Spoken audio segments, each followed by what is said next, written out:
How to create better stories. At this point, you understand the benefit of using stories, and you understand how to use them on the three biggest platforms. There are more we haven't looked at yet, YouTube Reels for example, but that covers the big places that you should be spending most of your time and energy. But that brings us to the missing and most important piece of the puzzle, the quality. How do you ensure your stories are good and worth watching for the users? Quality content. Before we get into the technical details, it's first important to consider the very concept of your story. Is this something people want to see? Are you overdoing it? Quantity and regularity are a big consideration for many creators making social media stories. So then just how often should you post and at what time of day? As for quantity, the general advice for social media in general is that you should post once or twice a day. This has been shown by studies to be more effective than posting either more or less regularly. The problem with this, however, is that stories work differently from other posts, and so we can't extrapolate this information.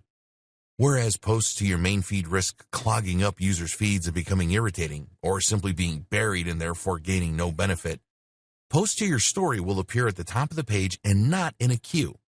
Moreover, while Instagram and Facebook use complex algorithms that favor the individual user in order to determine which posts to show, this is not how stories work.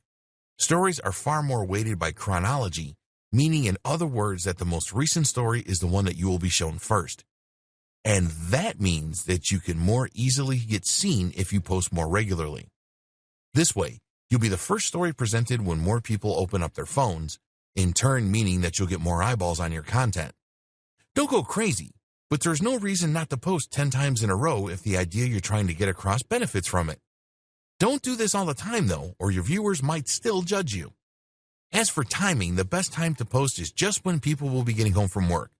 That means roughly 6 p.m. in your local area, but you'll need to be strategic to target the most countries possible if you have an international brand. What to post about? This is the other big question to ask yourself when posting stories. What is this about? Is it well suited to the format? Should you be posting it at all? Anything can be a story. You can post an image of a product and call that a story. Generally, though, this will simply beg the question, why wasn't that a regular post? Users want to see you use stories to post about things that are happening now. This is why they're so often used to post about concerts, travel, meetings, seminars, and similar events. But this is also what makes them a great fit for product launches, special deals, competitions, shoutouts, polls, and clips of other things that you might be doing.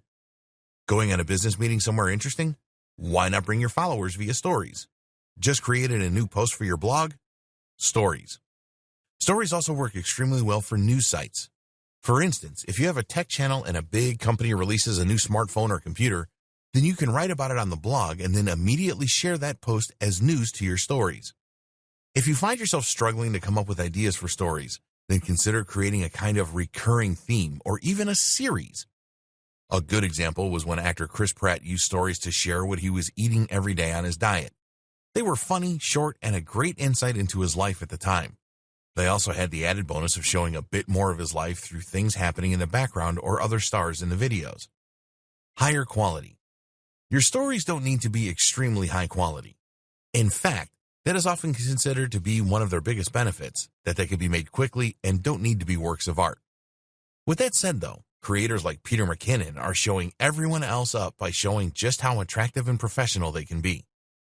So, depending on the nature of your brand, you might choose to stand out with a highly polished and beautiful story. At the very least, learning some basics when it comes to photography, editing, framing, and more can help to elevate the level of your stories and all the rest of your content for that matter. Taking better photos. Equipment. The first thing you should do is to equip yourself.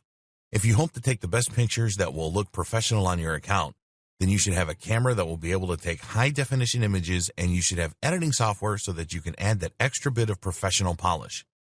You're probably used to taking photos for Instagram and Snapchat on your phone, and that, of course, is something you can still do. To take high-quality photos, you just need a phone with a good sensor, high megapixel count, and respectable post-processing. Good options include mostly anything by Apple or Samsung, the Pixel phones, Nokia phones, etc.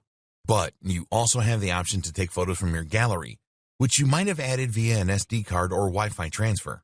This is how you can take photos with a professional DSLR or mirrorless camera, and you will see the difference.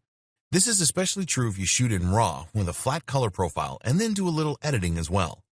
This means that the camera will minimize post-processing, providing more information from the original image to play with. That in turn means you can really create that dynamic HD-looking contrast and crush those blacks, get the colors to pop. Being ready. If you run a business with a social account, then you should be constantly ready to capture images when the opportunities present themselves. For instance, when I sold my old car in cash not long ago, I took the opportunity to photograph the money in a range of scenarios ready for potential use on my money-making channel.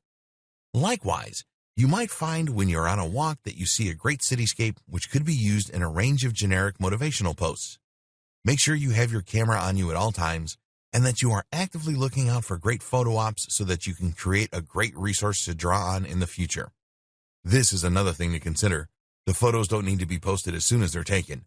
You can post photos from months ago, or even post photos and videos from stock video or photography sites. This lets you create more content more affordably. Framing and depth. While you aren't going to become a pro overnight, taking great shots is often simply a matter of taking the time to consciously set up the image rather than just pointing and shooting head on.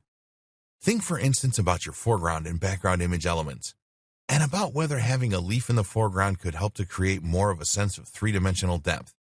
Meanwhile, look for things like paths and lines that can draw the eye in, and think about elements that can frame the action. You don't necessarily need professional lighting equipment meanwhile, but thinking about the angle you take the shot in relationship to the natural light sources can make a big difference in just a few seconds. Just take a bit more time and think about your composition, as well as your subject, and your photography will improve greatly.